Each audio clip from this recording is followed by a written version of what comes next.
며칠 전 지난 1월 31일 영국에서는 놀라운 일이 있었습니다. 여러분들은 약속에 대해서 어떻게 생각하십니까?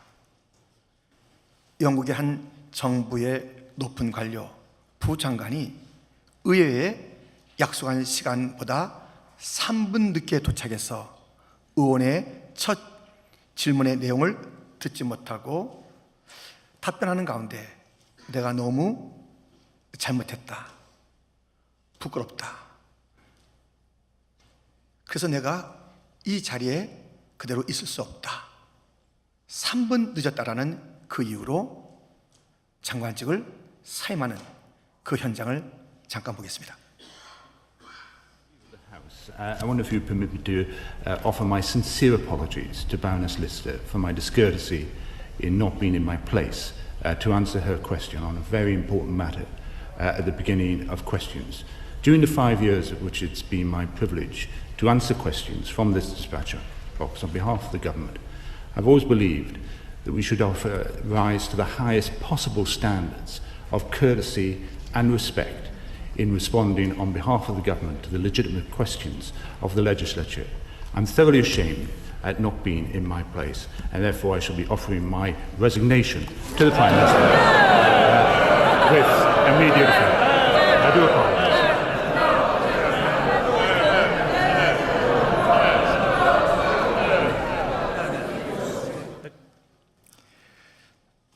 이 장관은 자기의 약속에 자기의 직분을 걸었어요. 그 약속에 신실하기 위해서 자기의 직분을 건 모습을 보게 됩니다. 사람과의 그 약속을 어떻게 지켜나가는가, 사람마다 달라요. 그러나 반드시 약속에는 무게가 있어야 합니다. 신실함이 있어야 합니다. 사람과의 약속에도 이렇거늘 하나님과 사람의 약속을 언약이라고 그럽니다. 영국의 한 장관은 직분을 걸었다면 하나님께서는 사람과의 약속인 이 언약에 생명을 그의 피로 이 언약을 맺어가는 것을 보게 됩니다. 언약이라는 것이 자른다, 그 자름 속에서 피가 흐른다 라는 그런 단어 의미를 가지고 있습니다. 하나님께서는 아브라함과 언약을 맺으실 때에 창세기 15장에 야, 하늘의 별같이 네 자손들이 장대하게 될 것이다, 너희가 애굽에 400년 동안 잡혀 있을 것인데 내가 너희를 다시 돌아오게 하리라, 이러한 약속 언약들을 하시면서 어떻게 그 언약을 맺으시냐면은 짐승들을 잡아 죽여 둘로 쪼개놓고 하나님을 상징하는 횃불이 그 가운데 지나가시면서 언약을 체결하십니다. 곧 나는 내 약속을 반드시 지켜, 이 약속 언약을 안 지키면 내가 죽는다, 이 증인처럼. 얼마나 주님께서 그의 언약에 대해서 모든 것을 다 거는지 알게 되는 것입니다. 창세기 17장에도 하나님이 아브라함과 언약을 맺는 장면에 이러한 피가 흐르는 것을 보게 됩니다. 7절부터 보면 내가 내 언약을 나와 너 및 내 대대 후손 사이에 세워서 영원한 언약을 삼고 너와 내 후손의 하나님이 되리라. 너희 중 남자는 다 할례를 받으라. 이것이 나와 너희와 너희 후손 사이에 지킬 내 언약이니라. 너희는 포피를 베어라. 이것이 나와 너희 사이의 언약의 표징이니라. 이 언약 속에는 피 흘림이 있어요. 피 흘림을 보이시면서 언약을 맺으시는 하나님이십니다. 하나님께서는 아브라함에게 이렇게 언약 약속을 하시고 오늘 본문에는 시내산 언약을 이스라엘 백성 전체와 맺으시는 것이에요. 이스라엘 백성들의 구속의 이야기가 1장부터 출애굽기 18장까지 이어졌어요.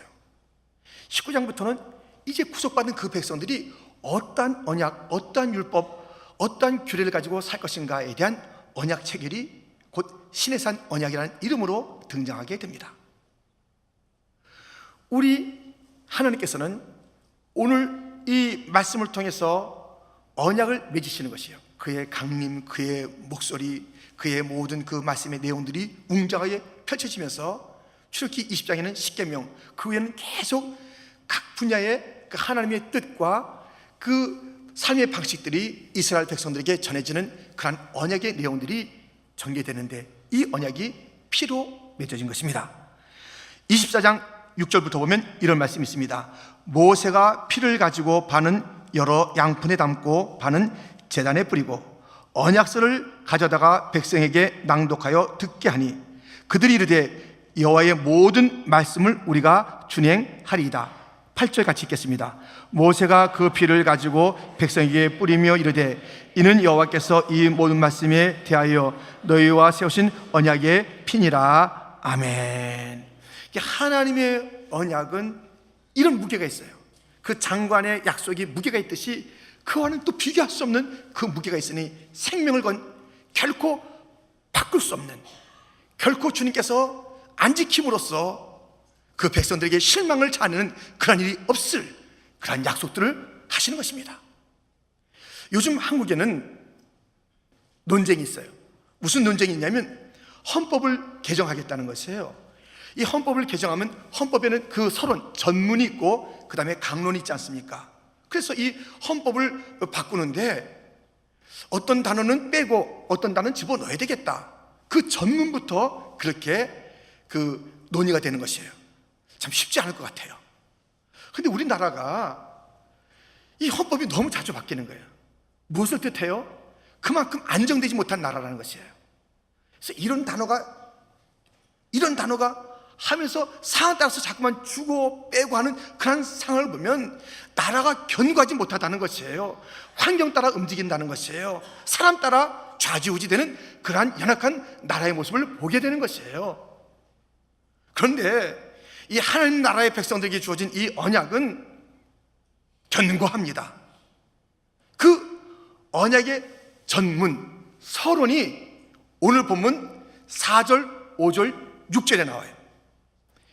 결코 변할 수 없는 이 언약의 전문, 하나님 나라의 헌법들, 그것은 그 당시뿐만 아니라 그의 자손들, 그리고 아브라함의 그 믿음을 가진 우리들, 새 이스라엘이라 부르는 교회 성도들에게도 마찬가지로 주어진 하나님의 언약, 헌법의 전문입니다. 헌법 속에 그 나라의 방향과 정체성과 사명을 표현하듯이 이 언약, 신해산 언약, 영원한 언약 가운데 하나님의 백성들의 방향과 정체성과 사명이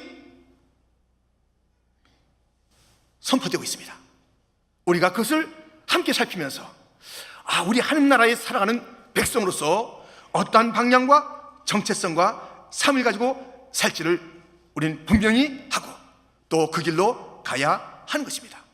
첫 번째 살펴볼 것은 방향입니다. 그 방향은 네게로라는 방향이에요.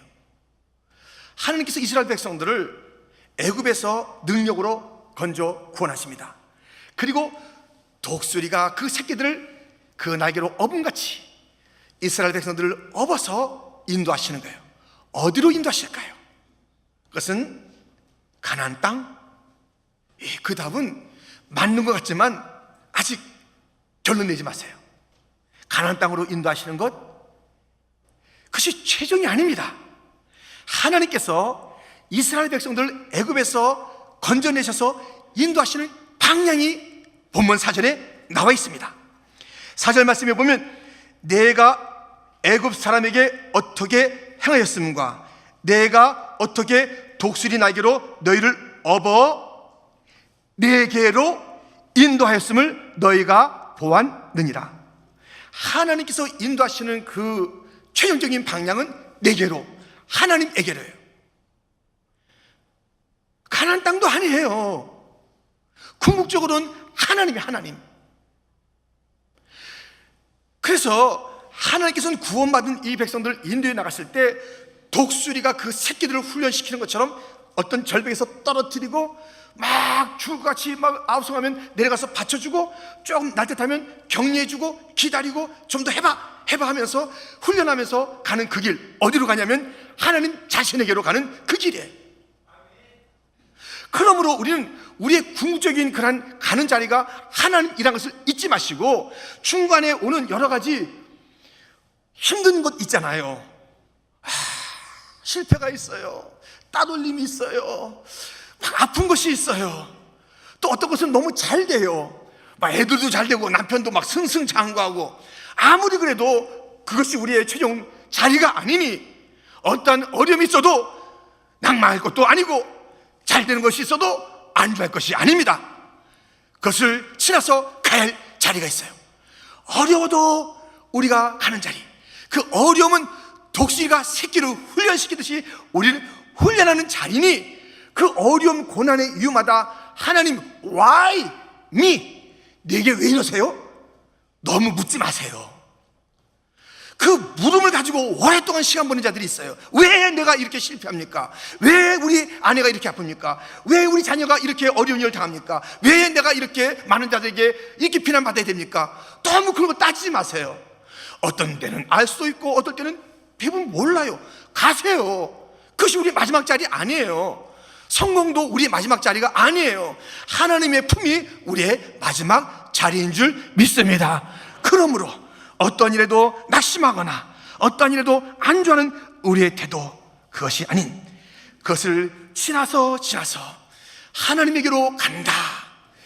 요셉도 아버지가 입혔던 채색 옷을 입는 그 자리가 마지막이 아니었고, 형들이 쳐놓은 그러한 그 구덩이도 마지막이 아니었고, 저 보디발 집에서의 종살이도 마지막이 아니었고, 감옥의 캄캄함도 마지막이 아니었고, 총리의 그 빛나는 자리도 마지막이 아니었고, 단 하나의 마지막 자리는 하나님 그분이었습니다.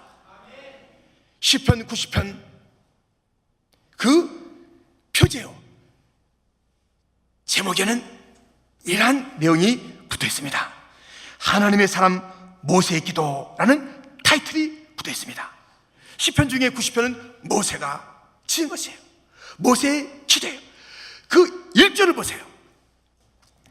주여, 주는 대대에 우리의 거처가 되셨나이다. 하나님께서 말씀하셨어요.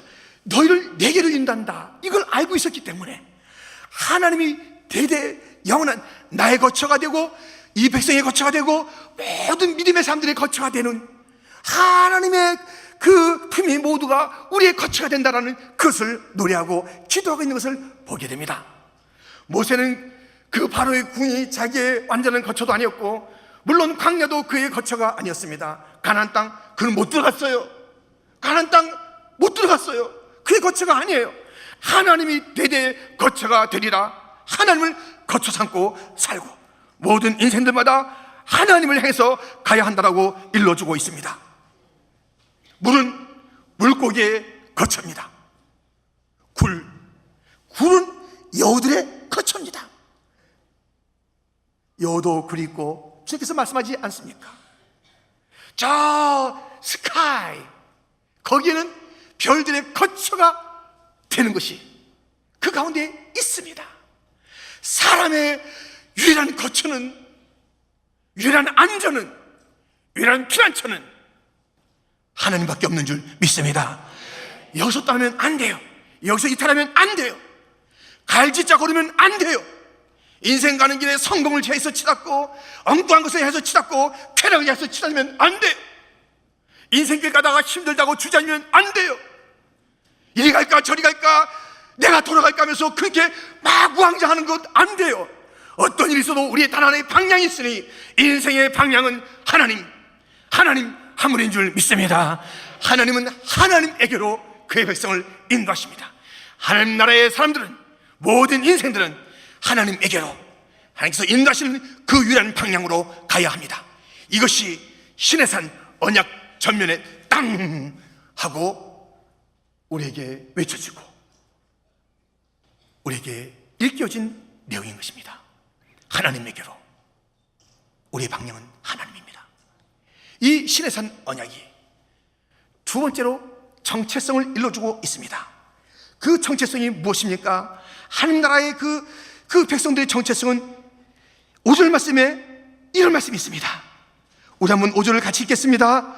세계가 다 내게 속하였나니 너희가 내 말을 잘 듣고 내 언약을 지키면 너희는 모든 민족 중에서 내 소유가 되겠고. 아멘. 세계는 내게 속하였고 너희는 내 소유가 된다고 그래요. 속한 거하고 소유하고 달라요. 다 온 세계가 다 하나님께 속했죠. 근데 그 중에 특별히 소유라고 이름 부르는 자가 있어요. 이 소유라는 이 히브리 단어는 내 소유, 내 보물이 되겠고, 보물이라는 단어예요. 보물. 내 보물이 되겠고 라는 단어예요.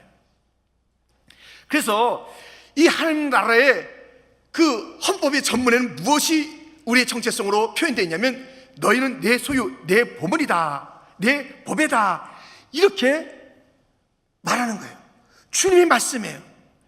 그래서 주님께서는 너무너무 보물이니까는 아껴요. 그의 백성들을 아낍니다. 사랑하십니다. 지키십니다. 도와주십니다. 공급합니다. 너무너무 아끼는 거예요.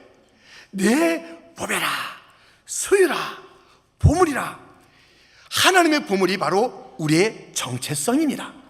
그러므로 우리가 과거에 어떠한 어려움이 있었든지, 현재 내가 어떠한 그 처우를 받든지, 어떤 사람들이 나갔다 뭐라고 하든지, 여러분들 그것에서 흔들리지 마세요. 그 과거의 상처 때문에 몇십 년 동안 인생 갖다가 막 엉망으로 스스로 만드는 자들이 있어요. 그게 어떡하고요? 상처 다 있어요. 다 가슴 열어보세요. 아픔이 없는 자가 누가 있는가? 다 상처 있어요. 어쩌자고 자기 상처만 상처인 줄 알고 그 상처를 부여잡고 몇십 년 동안 그렇게 땅을 치고 있대요? 그러지 마세요. 지금 여러 가지 형편들이 있어요. 막 우리가 다 비난하고 우리가 다 막 그렇게 하는 그런 상황들이 있어요. 그게 뭐 어떻다고요? 우리의 이 정체성은 바뀌지 않는데, 하나님의 보배인데. 이스라엘 백성들은요, 자기들의 정체성에 대한 이 주님의 이 말씀을 들었잖아요. 바로 시내산에서 들었잖아요. 그런데 얼마 있지 않아서 이들 보세요. 하나님의 소유된 이 주님의 일깨워준 자아상, 정체성을 가지고 살아야 될 이들이 가나안 땅을 정탐하고 온 12명 가운데 2명을 제하고 10명이 이렇게 말하는 거예요. 우리는 메뚜기요, 메뚜기. 메뚜기. 저 가나안 족속에 대한 우린 메뚜기야. 우린 죽어. 우린 안 돼. 패배주의 자상을 가진 거예요. 여러분들, 이 배의 키가 방향을 정하는 대로 배는 나가는 것이에요. 우리 인생은요, 자상의 키가 어디에 딱 있느냐에 따라서 달라지는, 이 부정적인 자상을 갖고 있으면 그 인생이 부정적으로 가는 거고, 그 뒤에 물보라가 나오잖아요. 모든 그 삶이 지나간 자리는 다 부정적이에요. 부정적인 자에서 그게 나와요. 자기의 삶도 괴롭고 그 여파도 너무 힘든 부정의 물보라가 가득 차는 것이에요. 긍정의 자상을 가지면 그 삶 자체가 긍정이고, 그가 내뿜는 모든 그런 그 삶의 여파는, 영향은 다 긍정이에요.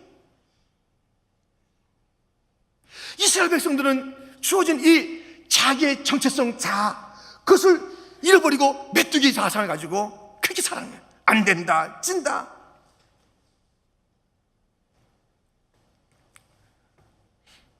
제가 이러한 글을 읽었는데요, 페르시아에 어떤 왕자가 태어났는데 꼽추로 태어났어요. 꼽추로. 이 왕자는 뭐예요? 이 꼽추로 태어났으니까 얼마나 좀 슬프고 참 괴로운 그런 시간들을 보내는 거예요. 어디 나가서 뭐 놀겠어요? 막 힘든 거예요. 그래도 아버지는 사랑하잖아요. 그 참 힘든 그런 아들을 향해서 12살 생일 때에 이렇게 말하는 것이에요. 아들아, 내가 너에게 뭐든지 선물하고 싶다. 네 손을 말해라. 내가 선물로 줄게. 그랬어요. 이 꼽사등이 왕자가, 아버지, 제게 선물을 주시려면 저의 동상을 하나 세워주세요. 동상. 그래, 동상 세워줄게. 근데 이 구부러진 이 몸의 동상 말고요, 제가 딱 펴있는 그 모습의 동상으로 저 궁정 안에 좀 세워줄 수 있겠어요? 야, 그거 왜 못하냐? 저가 이게 좀 당당하게 허리 펴고 있는 그 모습으로 해주세요. 그래서 그 허리 펴고 있는 모습으로 그 동상을 만들어준 거예요. 그랬더니 이 아이가 지나다니면서 나는 이 굽어진 모습이 내 모습이 아니야. 저게 내 모습이야. 난 저렇게 걸을 수 있어. 난 저렇게 허리를 펼 수 있어. 난 저렇게 살 수가 있어. 난 이렇게 구부러진 게 아니야 하면서 볼 때나 잘 때나 나의 진짜 모습은 저 서 있는 모습이야. 동상을 바라보면서 계속 꿈을 키우고 말했어요.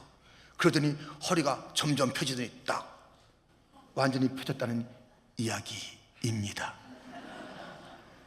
여러분들, 우리의 자아상은 따로 있는데 하나님께서 보시기에 힘이 좋았더라가 우리의 원래 자아상인데 마귀가 다 구부려 놓은 거예요. 어디다가 길을 피고 그래?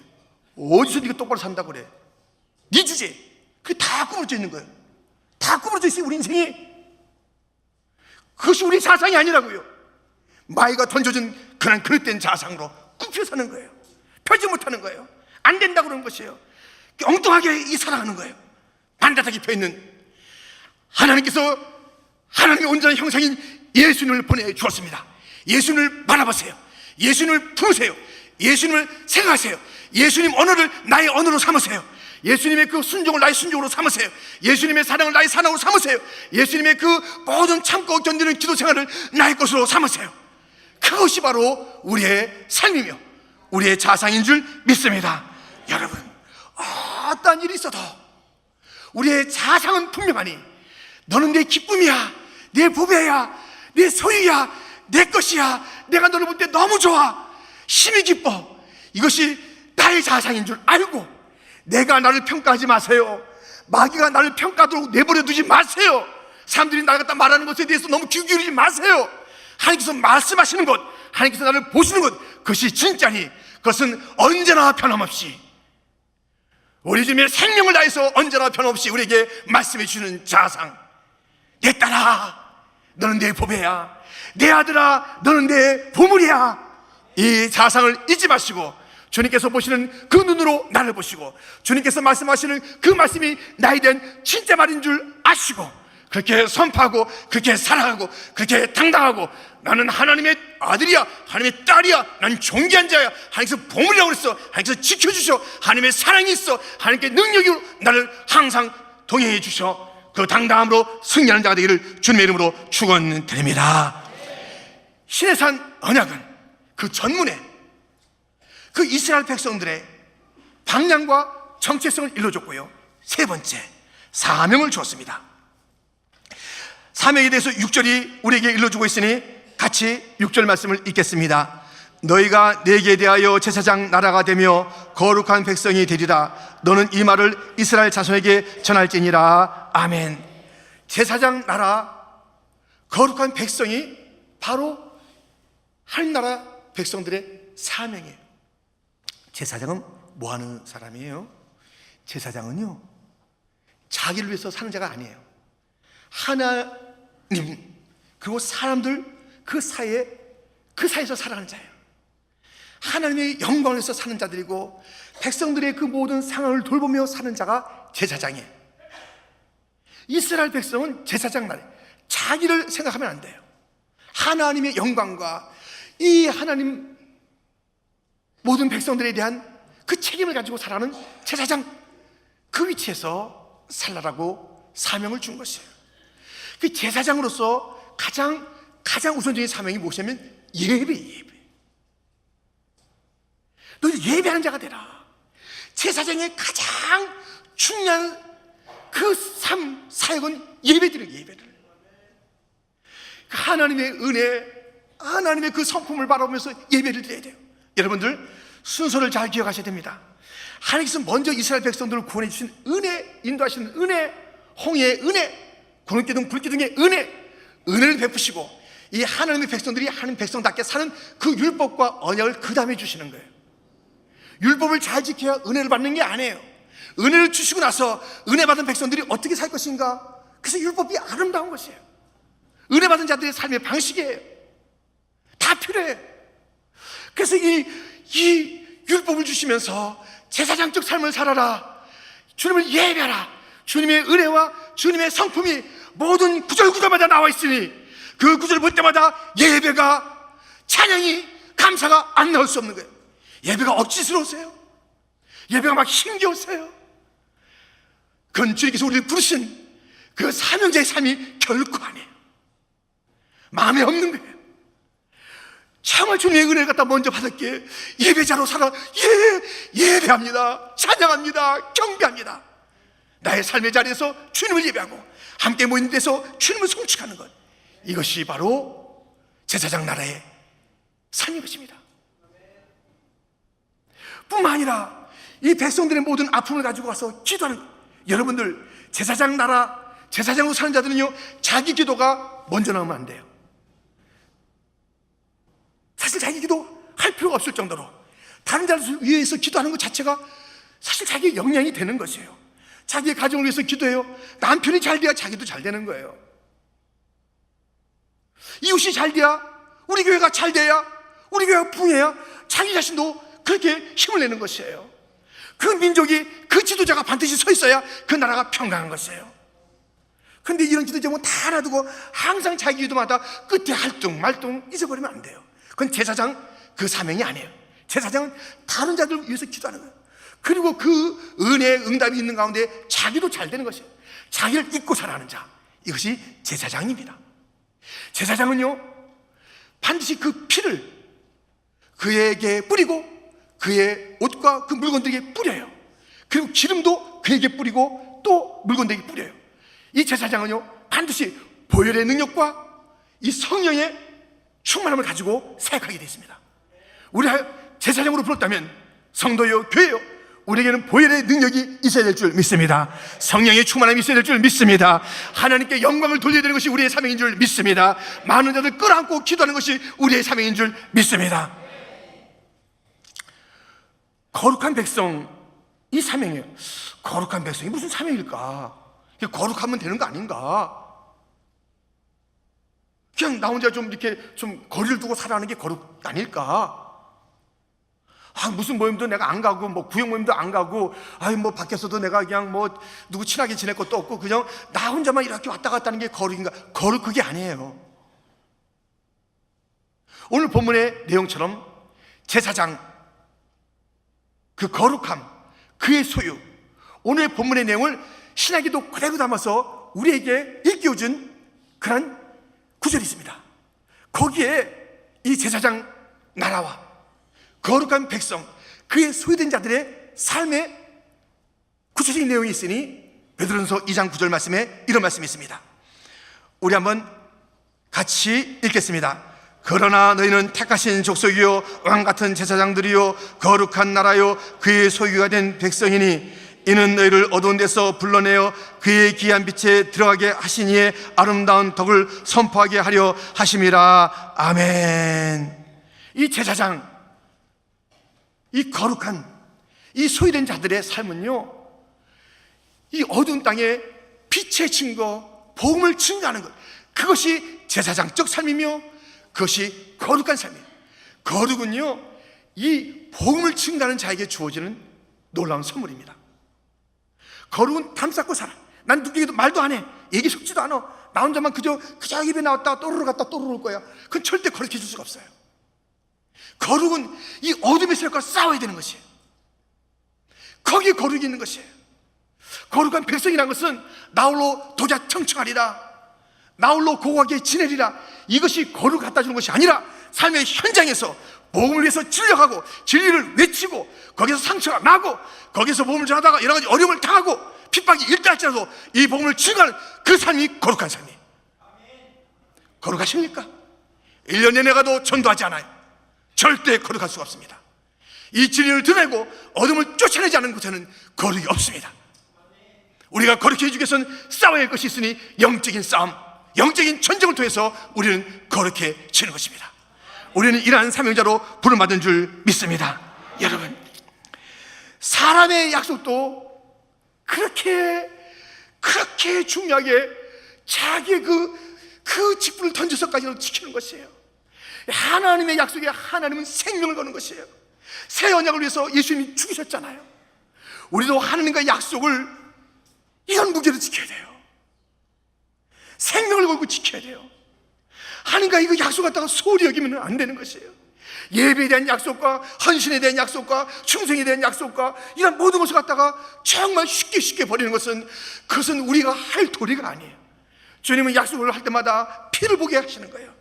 이 피처럼 우리가 피로 맺은 언약이란다. 생명 걸고 지키자. 알았지? 내 아들아, 내 딸아. 이것이 언약의 당사자들의 할 일인 것입니다. 쉽게 여기지 마세요. 내 자리를 쉽게 여기지 마세요.